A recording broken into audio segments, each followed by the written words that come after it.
And welcome back to this channel, and today I'm going to walk you through how to hide play shortcuts in DMs list on Discord.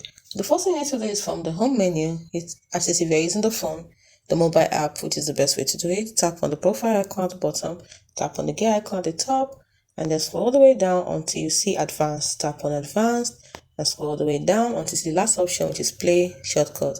Then toggle it on. Now what this does is that this will hide the icon. It will be removed from the top bar of every direct message and every server text channel, and to provide you a much cleaner and more minimal chat experience if you don't use the party game features.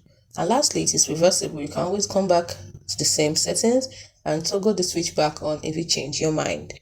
And you can also use the part chat setting, which is the method of right-clicking a user's name and selecting hide activity tab for a single specific DM. It still works. And it is useful if you really want to hide it for one person but keep it visible for others. But this global switch one I just showed you overrides all individual settings. Hope you found this video helpful.